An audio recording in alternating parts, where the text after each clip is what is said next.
Hi guys, welcome to Olive Board. Welcome to the session where we are going to discuss a very important report, that is Financial Stability Report. I hope by now आपको पता होगा कि आपका exam tentative dates they are September. तो अगर सितंबर में exam है then definitely this is the last Financial Stability Report before your exam. As far as the report is concerned, report is released twice.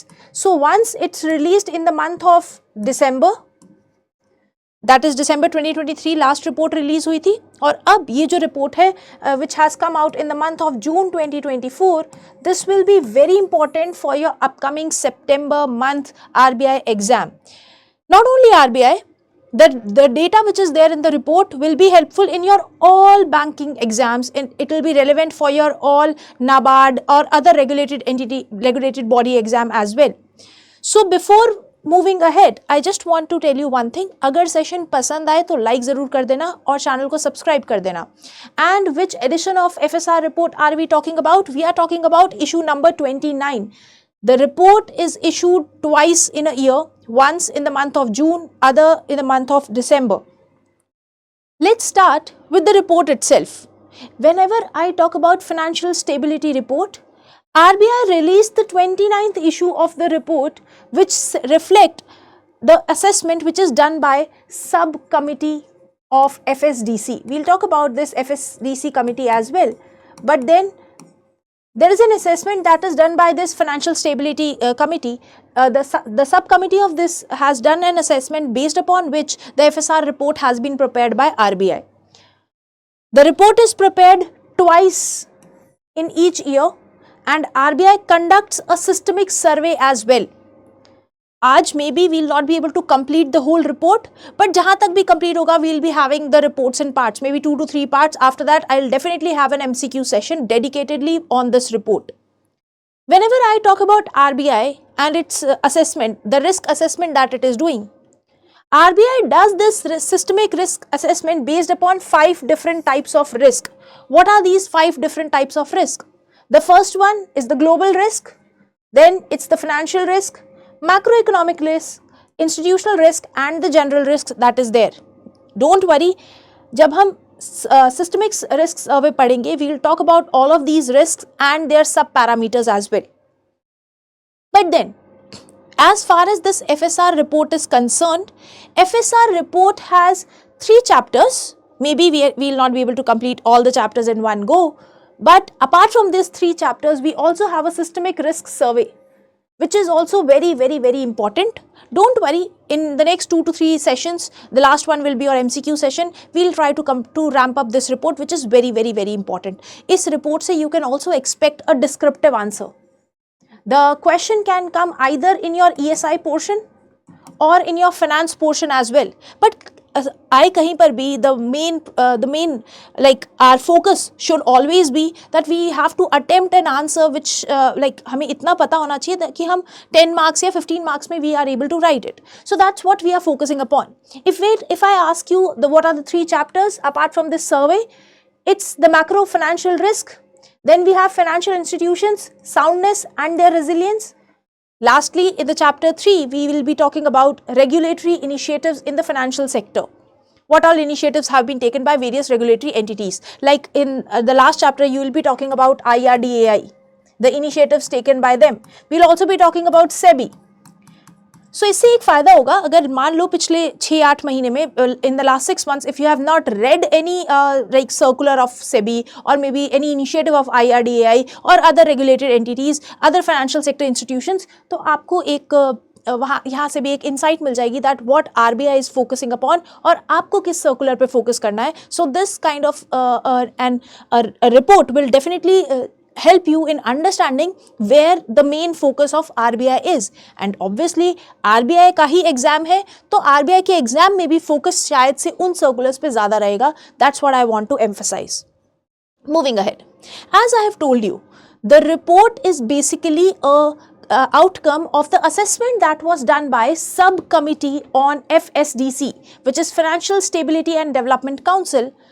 So the subcommittee has published has taken some assessment. It has assessed various risk and upon which उसने एक data दिया और उसके basis पे the report was out. But उससे पहले let us first see what is FSDC. FSDC क्या है?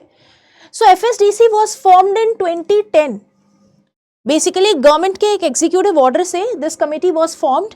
This committee is under ministry of finance. तो क्योंकि ये मिनिस्ट्री ऑफ फाइनेंस के अंडर की कमेटी है तो इसको हेड कौन करता है? आपका finance minister. It's a non statutory body. क्यों? क्योंकि एग्जीक्यूटिव ऑर्डर से बनी है. गवर्नमेंट ने कोई लॉ पास नहीं किया था, कोई एक्ट या कोई बिल भी पास नहीं हुआ है. सो that's what is the case. किसकी रिकमेंडेशन पे बनी है? It was formed on the recommendation of Raghuram Rajan committee in the year 2008. He was the one who proposed that we need to have a stability and a developmental council who can look forward to various financial aspects. Now, when I talk about this FSDC, इस FSDC की एक सब committee भी है. इस सब committee का जो हेड है, it is your governor of RBI. The FSDC sub committee is headed by the governor of RBI and this is the one जिसकी वजह से ये FSR report is being prepared. The council can invite any expert, either your FSDC or your this subcommittee. ये सब किसी न अगर चाहें तो किसी expert को they can call upon in the meeting. But if I talk about the main body, FSDC as the main body, what is its contribution or composition? First of all, its composition is that it is chaired by finance minister. One thing. The heads of all financial sector regulators, be it your RBI, SEBI, NABARD, NHB, all your financial sector regulators, they are a part of this FSDC meeting. Financial Secretary, Secretary of Department of Economic Affairs, Secretary of Department of Financial Services, as well as Chief Economic Advisor. So you can see there are everything that you can think about related to the economy, related to the financial structure of our economy. They form a part of this very council. Apart from this, 2018 में इसको फिर से restructure किया था. इनमें इस body में, इस काउंसिल में there were certain new members that were added. जैसे secretary of department of electronics and information technology. देखो आजकल हम हमेशा बात करते हैं डिजिटल ट्रांजैक्शंस की, फाइनेंशियल एंड डिजिटाइजेशन. सो अब ज़रूरी हो जाता है when we are talking about digitisation, we are taking the help of MeitY in various reforms. So it becomes important कि MeitY also becomes a part of this council. So that's why the secretary of department of ministry of electronics and information technology also forms a part of this meeting. Apart from this, the chairperson of IBBI, Insolvency and Bankruptcy Board of India, was welcomed to the council in the year 2018. Apart from this, Revenue Secretary was also made a part to this. So all this you need to remember. You need to have a thorough understanding about FSDC. You also need to have an understanding that what is this subcommittee all about and who heads this committee. Anyways, let's move ahead and see what is the report talking about with respect to your global economy. When I talk about global economic concept or context, we are seeing that there is too much risk in the economy. The risk has increased. Why the risk has increased or what all challenges the global economy has? The first challenge is your geopolitical tensions. Be it the tension between Russia, Ukraine, be it the tension between in that Israel region and all, Israel, Egypt and all. So all in all, global tensions in last year and till now also, it has been very high. And because of this global instability, the investors, they are also not that optimistic. So first risk remains the geopolitical tensions. The other risk is the elevated public debt. If we talk about the public debt that is there in the global community, that remains high. We have already talked about public debt being high in various reports. One such report was UNTAD, was the report which was published by UNTAD, United Nations Trade and Development Council. So they have also suggested that the public debt is very high, very, very high. I hope you remember it was $97 trillion that it suggested that, you know, so much huge debt is there. But then many countries owe the large amount of money which can be risky if they struggle to repay it. So another risk is the huge public debt, the huge debt which is taken by the governments. The next is slow progress in disinflation. So whenever I talk about disinflation, yes, in the last couple of months we have seen that inflation is cooling down. Inflation cooling down means disinflation is happening. Just for your ready reference, let's suppose this year, in the year 2011, the inflation, the price rise was 10%. One article was of 100 rupees, the price increased by 10%, that is 110. In 2012, again the price rise was there, but now this was 15%. So you can say inflation is happening. Each year the prices are rising, and they are rising by a bit of a number. In 2013, what happened was the prices still increased, but this time the increase was not of 15% or so. The increase has decreased. Like the inflation, it is happening, but at a slower rate. The inflation increase has slowed down. This type of slowing down is what you call it as disinflation. I hope this is clear to you all.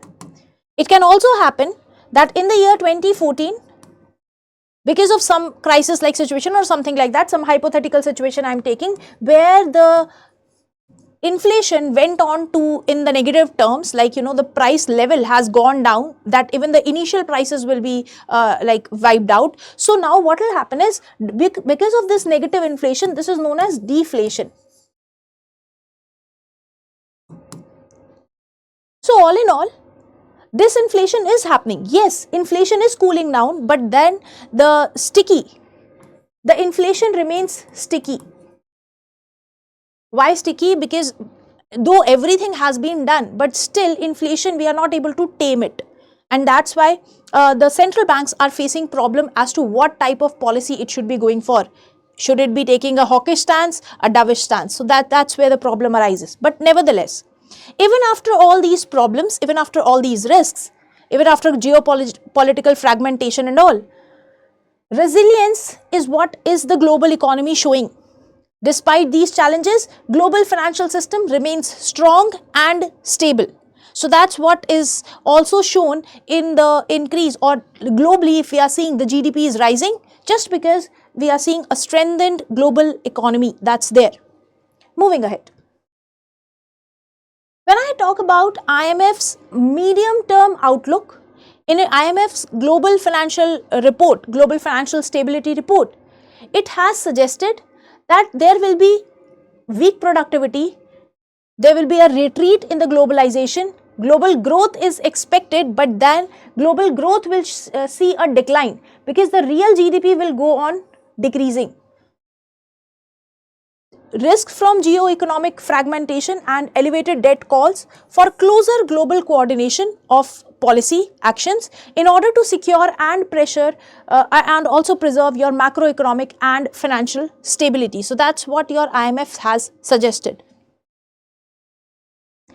If I talk about the global public debt, as I have told you, कि global rise तो हो रहा है, GDP will rise definitely.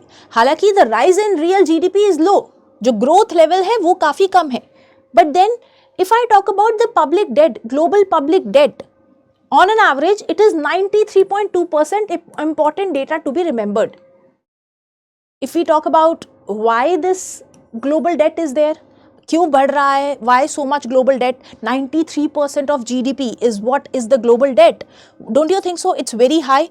What is the reason? The reason is pandemic. Because of the pandemic era, many countries had this expansionary fiscal policy. When the governments are expanding, उनको पैसा चाहिए. पैसा कहाँ से आएगा? Market से. They are going to borrow. If you are doing too much borrowing because you have to invest more, in such case scenario, your public debt is already going to increase. Now, what was this money used for? The money was used for tax breaks. The money was used for subsidies. The money was used for some supportive schemes that were there around those years of pandemic. And even after that, pandemic चला गया. But still if we are seeing rollback जो था, वो subsidies आज भी दे रहे हैं. प्रधानमंत्री गरीब कल्याण अन्न योजना 2028 तक दी जाएगी. So you can just see कि पैंडेमिक के टाइम पे जो सपोर्ट, जो expansionary fiscal policy the governments were having, still the roll back of it is not yet has come to place. It is still going on. Roll back काफी slow है. इसकी वजह से भी the global debt is you know कि it is keeping on rising. The next is two largest economies, your US and your China. US और China, they are the leading ones in your global debt. सबसे ज़्यादा अगर global debt इस बार किसी के पास है, it's your two economies, the largest economies, US and China. The next thing is fiscal consolidation has obviously taken a back seat in 2023. Global deficit, if we say 5.5% of GDP, this is the fiscal deficit that I am talking about globally. India ka fiscal deficit last year, as per the government data, it's 5.6. Globally, it's 5.5 of GDP. So we can just say that fiscal deficit was also high last year. That means fiscal consolidation, fiscal prudence was not taken into consideration. I hope this is clear. Moving ahead. If I talk about global debt as a percentage of GDP, you can just see this graph. In this graph, this blue line shows the global debt in the advanced economies, and this yellow line shows the global debt in the emerging markets and developing economies.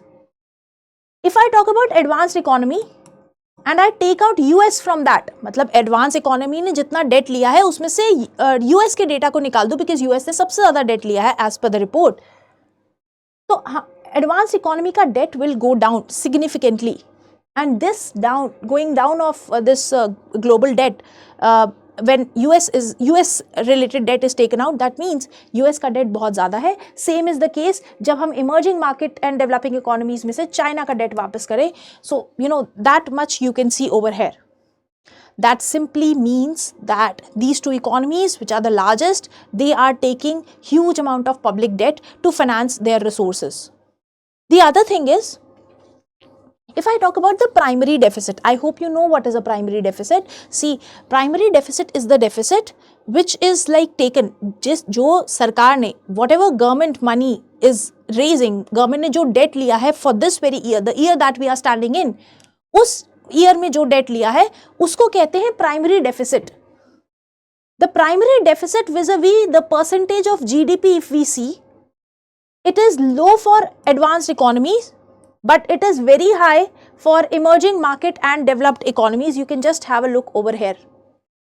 By the year 2029, the graph will be shown like this. If I talk about 2023, in 2023, for a brief period of time, you can see that advanced economies primary deficit was on a rise. मतलब इस छोटे से time के लिए advanced economies ज़्यादा debt लिए हैं, primary deficit उनका ज़्यादा है. So that is also one thing. But anyways, alongside your public debt, let's see what is there in the private debt. Public ने, सरकार ने तो debt लिया ही है, but private sector, businesses, firms, what are they doing? As far as private debt is concerned, 251.4 trillion US dollar was the total debt. Global debt stood at 239.9% of GDP. जो total debt है, public private both, कितना है? 239.9% of GDP, which is huge. Public debt is 97.7 trillion, as we have already seen, and your private debt is 153.7 trillion. तो public debt से ज़्यादा it's your private debt. This also thing you must remember. Public debt कम है, private debt ज़्यादा है. This thing you need to remember. I hope this is clear to you all. Moving ahead. If I talk about this private credit, so private credit is essentially provided by non-bank lenders. Private credit क्या है? देखो, private date तो हो गया, businesses ने क्या पैसा लिया वो हो गया. अब हम बात कर रहे हैं ये पैसा आ कहाँ से रहा है. देखो, आप क्रेडिट कहाँ से ले सकते हो? आप ले सकते हो बैंक से, आप ले सकते हो NBFC से या किसी भी और रेगुलेटेड एंटिटी से. बट कभी कभी प्राइवेट क्रेडिट का भी there is this phenomena. What is private credit? It is essentially provided by your non bank lenders. It is given to collateral on a bilateral basis and has grown fourfold over the last 10 years. Last 10 years में this credit, this private credit, ये 4 गुना बढ़ गया है. So that is one thing which is raising concern. Private credit क्यों ज़रूरी है और why it is increasing, though we have a very strong banking sector, but then why private credit? The reason is flexibility it offers. The reason is quick execution. देखो, banks के पास loan लेने जाओगे तो पहले तो वो 4 दिन तो रिस्क असेसमेंट करेंगे, 5वें दिन डॉक्यूमेंटेशन करेंगे, हो सकता है 6-7th डे पे जाके they will come out with a report. तो रिस्क क्विक एग्जीक्यूशन बहुत स्लो हो जाता है बैंकिंग सेक्टर में, and that's why private credit is being taken. इसके अलावा अगर आप बैंक से कुछ भी क्रेडिट लेते हो तो कॉन्फिडेंशियलिटी इज नॉट मेंटेन्ड. आपका आधार का डेटा, आपका पैन का डेटा, सब कुछ तो लिंक है. सो एक बार भी अगर आपने क्रेडिट लिया तो आपका CIBIL score will tell everything about you. But then if somebody wants to me have this confidentiality, private credit is the space for him. इसके अलावा अब प्राइवेट क्रेडिट में लोग पैसा दे क्यों रहे हैं? After all it's very risky business, collateral पता नहीं है कि नहीं, इंटरेस्ट रेट बहुत ज्यादा है, बट फिर भी ये क्यों इतना थ्राइव कर रहा है? The reason is, if we talk about the lenders perspective, return बहुत ज्यादा है यहाँ पे, दो रिस्कियर बट ऑब्वियसली जितना रिस्क उतना ज्यादा return, that's what it says. Consistently superior during prolonged period of low interest rates and it attracts your investors, क्योंकि investors को लगता है इंटरेस्ट रेट्स बहुत कम है मार्केट में, एफडी पे या किसी और जगह पे भी पैसा रखने पे उनको हो सकता है 5% 7%, this is the rate they would be getting. But अगर वो अपना पैसा इस तरह की किसी प्राइवेट क्रेडिट में लगाएंगे, may be 20% 30% return they be getting. So what they do is they try and invest in all these riskier way. But if I talk about certain key dimensions which these risks could be propagated, इसको कैसे आप propagate कर सकते हो? The dimensions which were told by the RBI's report itself. Let's have a look.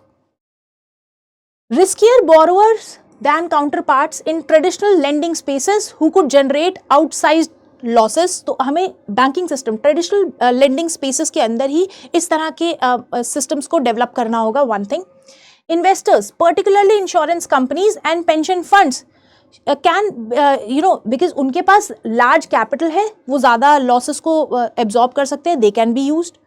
Private credit structures are becoming complex, adding multiple layer of leverage. Liquidity risks amplified by growing retail presence and higher redemption rights. Lastly, interconnectedness with other segments of financial system. This can also be done. But then nevertheless, इसके अलावा what are the other things that are going around in the global system is your cyber attacks. As far as your financial sector is concerned, last कुछ time में, like in the last 20 years, $20 billion have been lost just because of the cyber attacks. You can just see over here that number of cyber attacks are being at an all-time high in the year 2023. Reason is very simple. As and more we are going towards digitization, having a cyber attack becomes very easy. We need to control it. One more thing the report highlighted was, whenever there is a political and economic uncertainty, जब भी economic और political uncertainty ज़्यादा होगी, at that time certainly you will also have the cyber attacks going more. Uncertain times में cyber attacks are also high. अगर इस तरह के साइबर अटैक्स बार बार होते रहे, the investors will lose their confidence, क्योंकि उन्होंने जो पैसा, in fact the high net worth individuals है, जो होलसेल डिपॉजिटर्स है, जिन्होंने ज़्यादा पैसा, बल्क में पैसा अपना डिपॉजिट किया है बैंक्स में, if they will lose their confidence because of any reason, because of this cyber attacks going on, this can lead to cyber runs like situation.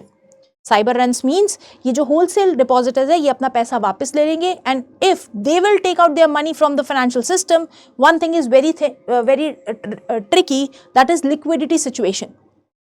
Market में अगर लिक्विडिटी कम हो जाएगी all of a sudden, bank run can be there.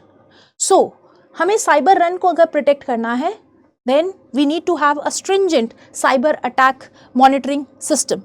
The next, let's have a look at the Indian economy. Now, how is Indian economy doing as far as your report is suggesting? The Indian economy is robust, it is resilient. Two things. Banking sector support, if we see, banks and financial institutions are in good health. We'll see how. Let's see what the data is saying. सिर्फ ऐसे नहीं कह देते कि बस good health में. What the data is saying, let's have a look upon it. If I talk about real GDP, देखो globally तो real GDP is going down, but if I talk about India, India's real GDP is going up. That's why I'm saying resilient है और robust है. कैसे? In the year 23-24, the GDP, real GDP is 8.2%, which is a good thing. Last year it was 7%. This time in 23-24 it is 8.2%. So that means we are growing. And this rate, ये rate 8.2% तब है जब ना ही आपका जो government final consumption था वो भी म्यूटेड था, मतलब थोड़ा सा कम था. Private final consumption expenditure was also a little bit less, और ग्लोबल जो ग्लोबल डिमांड थी, जो एक्सपोर्ट हो रहा था, वो भी थोड़ा सा कम हुआ है, बिकॉज ग्लोबली इन्फ्लेशन था, there was financial crisis in other European countries and all, तो इसकी वजह से एक्सपोर्ट्स भी रिलेटिवली कम हुए हैं, और उसके बाद भी we are seeing a robust growth of 8.2%. So that's what it's saying. अच्छा, ये जीडीपी, ये जो जीडीपी हम निकालते हैं, ये किस पैरामीटर पे बेस्ड होता है? It is based upon multiple parameters. अगर आपको याद हो, जब हमने जीडीपी कैलकुलेशन किया था या नेशनल इनकम कैलकुलेशन किया था, मैंने आपको बोला था there are 4 parameters expenditure method से. One is consumer expenditure, then we have what how the government is spending, then how the investment is being done by the private houses, and lastly how the net export are having. So the report says we have achieved a growth of 8.2% when the consumer demand was a bit muted, was a bit low, when government demand, government final consumption expenditure was also a bit on a lower side, when exports were also on a lower side. At that time we were able to achieve such a good growth. That means we are doing very great. Now let's talk about the future predictions. Future के बारे में what the report is saying.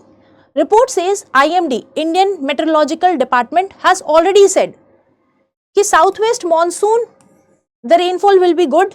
अगर monsoon अच्छा है, इसका मतलब crop yield अच्छा होगा. Crop yield, crop productivity अच्छा है, इसका मतलब food inflation will be less. If food inflation is less, food productivity is higher, so agriculture will see a robust growth, and so is our GDP. Other thing, world trade volume is also going to expand. World is recovering, तो अगर trade volume expand होगा, हमारे net exports बढ़ेंगे. Again, a win-win situation for India. MPC has also projected कि जो हमारी real GDP growth रहेगी for this 24-25, it will be 7.2%. Earlier it was less, now it's more. So that means it's a good thing. At least we'll be growing at a very fast pace. That's what the MPC report also said. Let's see what are the various prospects with respect to the near term. Near term में कुछ positives which the report highlights. The first thing is domestic demand will strengthen. वापस से there is optimism that is in the market. Businesses are optimistic. वो ज़्यादा पैसा लगा रहे हैं, and certainly we'll see expansion in the economy. Next thing, government's focus is on capital expenditure, and though इस capital expenditure की वजह से it will have crowding in of the private investment through multiplier effects. देखो क्या होता है generally, जब government capital expenditure करती है, when government go for capital expenditure, government will need money. Where will the government get money from? Government will get money from the market. अब market के पास पैसा देने को एक तो government है, और दूसरा private houses भी है, private businesses and others. तो अगर market government को पैसा दे देगी, तो private businesses के पास देने के लिए fund, market के पास वो fund कम रहेगा, and that can lead to a situation which is known as crowding out. But the report is saying, अगर government capital expenditure करेगी, in that case capital expenditure जब होता है, it has a multiplier effect. जैसे कि government ने capital expenditure किया और एक special economic zone बनाया. Now there is a zone that is created, a plug and play model है, कोई भी नई industry आएगी और वहाँ सीधा आके काम setup कर सकती है. So in this kind of a scenario, it will have a crowd in of more private investment. Next thing, firms are utilizing whatever high profits they are having, and then they are bringing in or they are augmenting the resources to expand their business. Next, real estate activity has increased the pace क्योंकि infrastructure creation हो रहा है, construction activity is on a high, so you are seeing that real estate is also rising. Export of services are also rising. Because exports अगर ज़्यादा होंगे, then again India will have a beneficial situation. Finally, the credit growth is deepening. It is supporting the healthier banking balance sheet as well. So NPA is decreasing. That's what the report also suggested. We'll have a figure on this as well. But this is the positive outlook that your report only creates. Let's see what the report talks about the capital flows with respect to US dollar in billion we'll be talking about.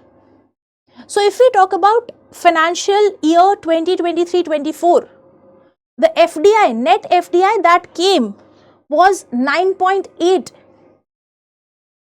and if I talk about FPI, it is 44.6. And if we see the financial year so far, this is the figure that they are showing. That means FPI is shown in negative. इसका मतलब FPI वापस गया है. There has been a repatriation of FPI. Same is the case with net FDI as well. Net FDI in 23-24 was 9.8. Now it's 4. इसका मतलब repatriation हुआ है, fund वापस गए हैं. So that also we know why the fund has moved out of India, because because of the FedEx policy majorly. But nevertheless, if we talk about the fiscal indicators means your tax revenue. If we see the gross tax revenue, let's first focus upon the growth rate. Last year, the tax revenue grew by 13.4%. This year, that is the estimated thing, it is 10.6%. मतलब जिस year में हम खड़े हैं, we are speculating कि हमारा tax revenue इस साल 10.6% से it will increase. That is a good thing. If we talk about direct tax, that is also going to an increase. Indirect tax, they are saying it will be static. So this is one thing that you have to keep a note of. The next is the total, the tax revenue net. If we see the net tax revenue, you can just see over here, it is rising. So net tax revenue will also see will definitely see an increase in the terms of growth. If we talk about total non-debt receipts, it is showing a decrease. Total expenditure, what will be the expenditure? There will be more expenditure, but the expenditure will be less on the capital one, but more on the revenue side. So this is also one thing that has to be taken a note of. Fiscal deficit, the situation worsened, like 4.8%, minus 4.8%. They are saying for the next 24-25 it will be 1.9%. But then leave these three indicators. Let's try to have a look at this. This is more prominent or reliable as well.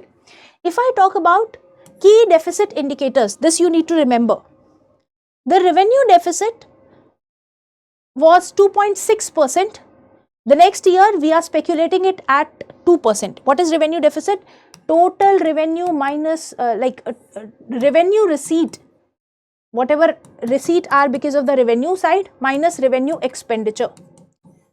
The total revenue will be decreasing, so that's a good thing. Total revenue deficit would be decreasing, that's a good thing. If I talk about gross fiscal deficit, last year it was 5.6%. This year we are speculating it to be 5.1%. Primary deficit, the deficit because of the loan that has been taken in this very year. जो भी loan, जो भी date government इस बार ले रही है, पिछला जो दे रही है उस पर तो इंटरेस्ट देगी ही देगी, बट इस बार लोन लेने की वजह से what is the deficit situation is what you refer to as primary deficit.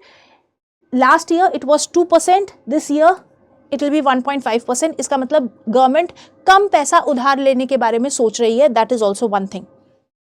Anyways, what you need to remember, just remember these figures, and from this just have an idea about is our gross tax revenue increasing? Yes, definitely.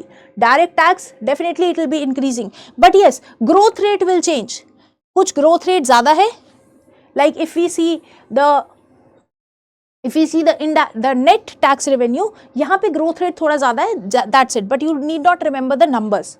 But numbers, this you have to remember: fiscal deficit, primary deficit, revenue deficit. You must know what are these deficits all about. Moving ahead, mutual funds. Mutual funds were there in the news from last couple of months. The reason is, in India, after this COVID period, we are seeing that mutual fund, like household saving in mutual fund is going up. They are using SIPs. So in SIP, if we see, we have seen an increase in the contribution. That means more and more people are now coming towards the share market, either active participation or passive participation via investment in the mutual fund business as well. But then, what is SEBI doing? So briefly, the report suggested that SEBI has a corpus. SEBI ने एक corpus बनाया है, which is known as Settlement Guarantee Fund. Let's suppose because of some mishap, जो ये clearing houses है, may be stock exchanges है, इन्होंने जो फंड या फिर इन्वेस्टर्स या के साथ जो भी कॉन्ट्रैक्ट साइन किया था, ये उसके ऑब्लिगेशंस को पूरा नहीं कर पाए. In that case, it will be a stressful situation. So this fund was created, Settlement Guarantee Fund. SGF is a corpus which is used for settlement of trades during the default. If clearing member fails to honor his settlement obligation, SGF is utilized to complete the settlement. All intermediaries, चाहे आपके stock exchanges हो, चाहे clearing corporations हो या फिर brokers हो, वो कुछ ना कुछ फंड इसमें कंट्रीब्यूट करते हैं. Earlier also they were contributing, but then let's see what is the SEBI, like SEBI किस तरह से इसको आगे करता है, कॉर्पस कितना बढ़ाता है, so that is to be seen. Just a minute. SEBI is in the process of reviewing this. Let's see how it will be reviewing it. But then nevertheless, banking sector indicator. देखो हम stability नाप रहे हैं, we want to have कि banking sector कितना stable है. अब stability के लिए what are the parameters that we are using? So we are using 5 parameters. The first is we are using 6 parameters. The first is soundness, then we have asset quality, then we have profitability, we have liquidity, efficiency and the market conditions. You need to remember all these 6 conditions because these are your banking stability indicator used by the FSR report. Now let's have a look at the capital ratios. So the banking sector, what is the capital ratios? If I talk about CRAR, which is capital to risk weighted asset, it is 16.8%, which means अगर 100 unit of risk है किसी bank के पास तो उसने 16.8 unit of capital अलग करके रखा हुआ है. That's a good thing. If I talk about what amount of money is required, like what amount of money has to be kept aside in the form of minimum CRAR. Minimum CRAR कितना maintain करना है? 9%. But what the banks are doing, they are maintaining 16.8%. So that means a good thing. We are pretty well secure. Now you might be asking कि ये actual baseline, medium stress, severe stress क्या है? We'll be explaining this. I'll be explaining this in more detail. But अगर मैं roughly explain करना चाहूँ, so this was the condition that has to be maintained. Roughly 9% was to be kept. What the banks have kept is way above this 16.7%, 16.8%. The data is varying because ये total banking sector का है, सारे scheduled commercial banks का है. ये data इन्होंने जो risk assessment के लिए various stress level के लिए data निकाला था, it was only for 47 or 46 banks. इसलिए थोड़ा points में फर्क है, but then you have to remember this data. The figure is only to show you that जब ये data calculate करते हैं, like they try to assess कि कितना risk है, तो ये अलग अलग baseline, medium या severe stress के हिसाब से करते हैं.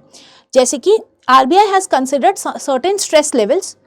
उसके बेसिस पे अगर RBI ये देखता है कि baseline stress रहा, कुछ सब normal condition रही, तो उस केस में बैंक्स के पास कितना CRAR level होगा, which is 16.1%, again way higher than what is required.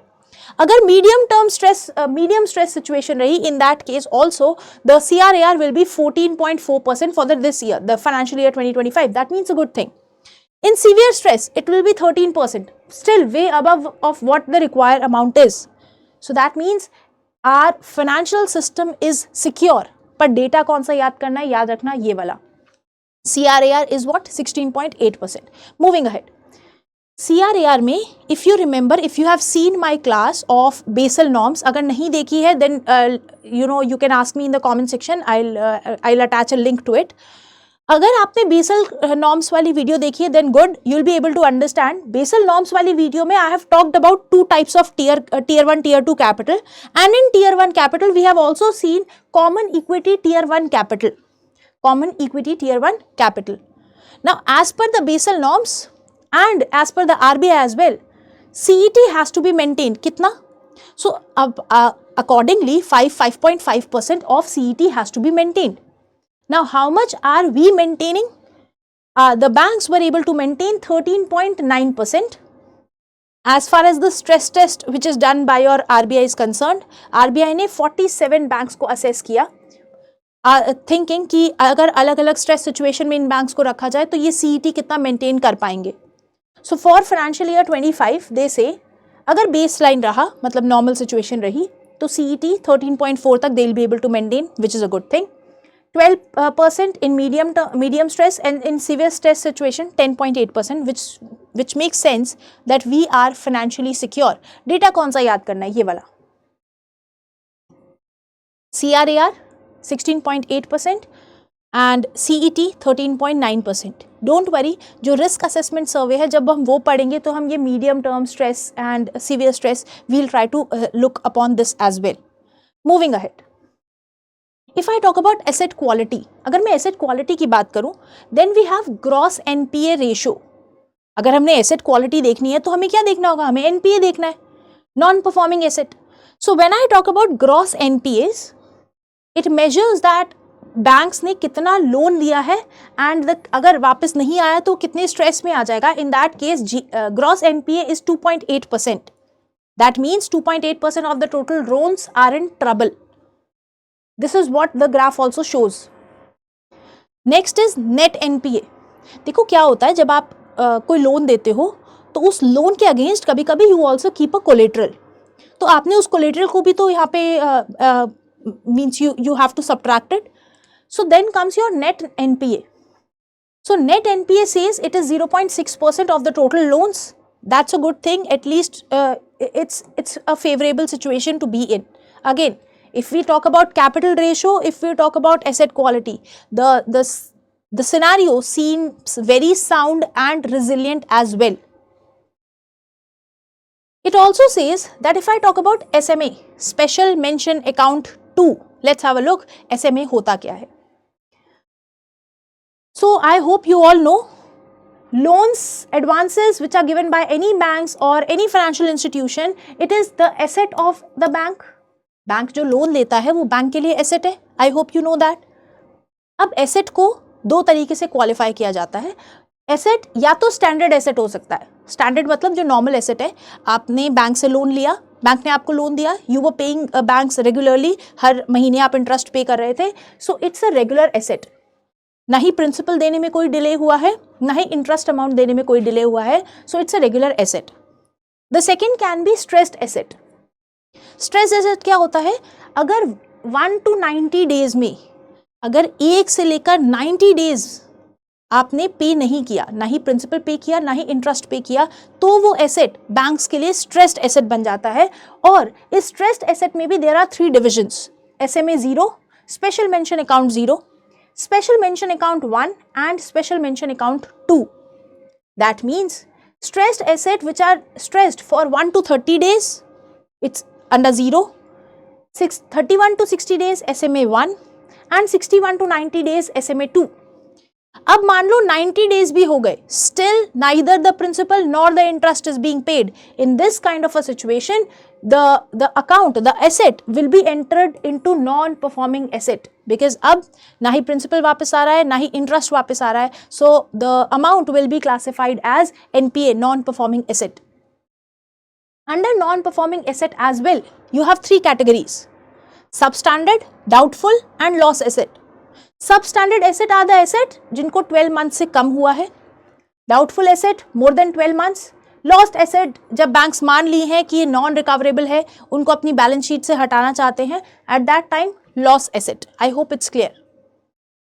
So as per the report of your RBI financial stability, it says that SMA 2 account, special mention account, from 61 days to 90 days delay is there. It has decreased favorably. That means आने वाले time में NPA is going to be less, even lesser than what we are having. So that means again a good situation, a resilient a global financial outlook is what we, global nahi, national financial outlook that we are seeing. Anyways, that's all from this class point of view. I hope you had a lovely session. अगर session पसंद आए तो like ज़रूर कर देना और channel को subscribe कर देना. But then before moving ahead, which organisation publishes the global financial stability report? This is your homework. क्योंकि हम नेशनल फाइनेंशियल स्टेबिलिटी देख रहे हैं, which is published by your RBI on the data of sub committee of FSDC. But I want to ask you, global financial stability report कौन publish करता है? Question number 1. Question number 2 is FSDC. It's an organ of Niti Aayog.